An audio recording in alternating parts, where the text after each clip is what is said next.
की क्लास में आप लोगों का स्वागत है। आज मैंने हरिहर काका के पाठ से एक अलग बिंदु का वो बनाया है वीडियो, जिसमें सभी महत्वपूर्ण तथ्यों को मैंने लिया है।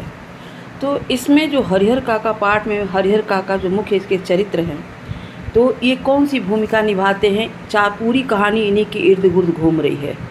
सबसे पहली बात, हरिहर काका 4 भाइयों में दूसरे नंबर के हैं। इनके यहाँ 60 बीघा खेत है। हर व्यक्ति चारों भाई में 15-15 बीघे का खेत एक के हिस्से में आता है। ये है हरिहर काका, इनकी कोई संतान नहीं है। दूसरी तरफ आपका ये ठाकुर बाड़ी है, जो धार्मिक संस्थान है। कहते हैं ना कि घर परिवार वो होता है जो एक दूसरे के सुख दुख का साथी होता है, विपत्ति आफत में उसका साथ देता है, एक दूसरे को अच्छा संस्कार देता है, आगे बढ़ाता है, हर काम में उसके सहयोगी होता है। दूसरी तरफ जितने भी धार्मिक संस्थान होते हैं, लोगों में निस्वार्थ भाव से धर्म को स्थापना करते हैं। कीर्तन भजन भोग जो भी होता है, सब कुछ होता है, ये सब धर्म संस्थानों का काम होता है। लेकिन जब ये अपनी भूमिका छोड़ देते तो सब जगह क्या होता है, अराजकता फैल जाती, फिर परिवार में वो मिठास नहीं रह जाती। ठीक उसी का नमूना ये आपका हरिहर काका है। हरिहर काका पाठ में एक चीज़ देख लीजिए कि बहुत पहले आपने कभी एक गाना सुना होगा, the whole thing is that कि भैया सबसे बड़ा रुपया। परिवार में भी स्वार्थ की भावना इतना ज़्यादा घर कर गई है कि सब व्यक्ति दोहरा चरित्र निभा रहा है। मन में कुछ है, ऊपर कुछ है। ठीक वैसे ही जैसे कि धर्म संस्थान भी हैं, कोई भी पुजारी है, जो वहाँ का महंत है, मठ का, सब स्वार्थी हैं, पैसे के लोभी हैं।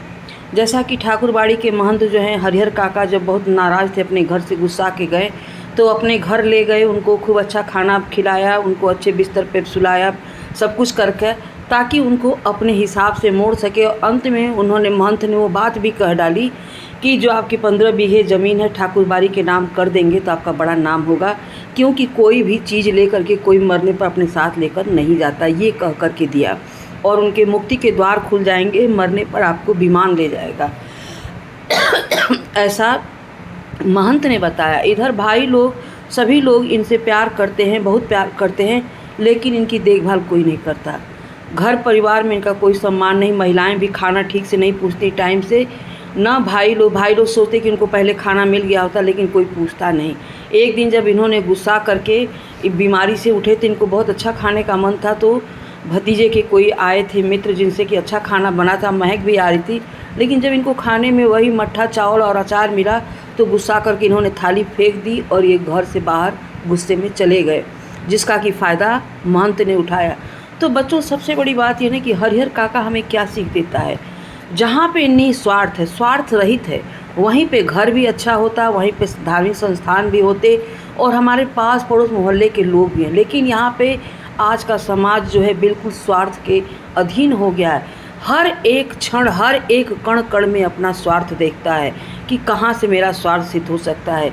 जो काम मंदिर के महंतों ने किया कि हरिहर काका का अपहरण किया, ठूस करके उनके मुंह में कपड़े भर दिए और कोरे कागज़ पे अंगूठा और साइन करवाया, वही काम भाइयों ने भी किया, मारपीट करके करवाया। लेकिन उन्हों को पता था कि जीते जी अगर हम ज़मीन लिख देंगे तो दूध की मक्खी की तरह से हो जाएंगे, फिर हमें खाना पीना भी नहीं मिलेगा। उन्हें ये चीज़ अनुभव से मिली थी। पढ़े लिखे नहीं थे, लेकिन गांव की एक वो औरत का उदाहरण उन्होंने दिया है कि उसी की तरह से हमारी जीवन कुत्तों की तरह से हो जाएगी, हम वो काम नहीं करेंगे, जीते जी अपनी ज़मीन हम नहीं देंगे। लेकिन जिनका भी प्रेम था, चाहे ठाकुरबाड़ी के महंत हों, चाहे परिवार के भाइयों भतीजों महिलाओं का, सबका प्रेम उनके सिर्फ खेत से था कि ये 15 बीघा खेत हमें लिख दे। तो हम अंत में यही कहना चाहेंगे कि ये पूरी कहानी जो है हरिहर काका के खेत पर निर्भर करती है। जैसा कि इतना सारा उदाहरण, इतना पास पड़ोस, इतने दबंगों का उदाहरण दिया गया है, सिर्फ इसीलिए इनको डराना, धमकाना और इनको अपने बस में करना।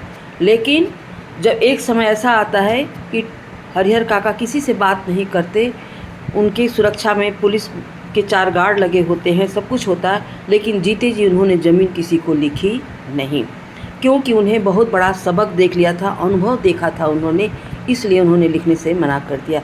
बच्चों, आज की क्लास में इतना ही, और चैप्टर जितना पढ़ोगे उससे ज़्यादा कुछ और समझ में नहीं आएगा। अब हम आपको स्पर्श के गद्य में ले चलेंगे। आज बस इतना ही। नमस्कार।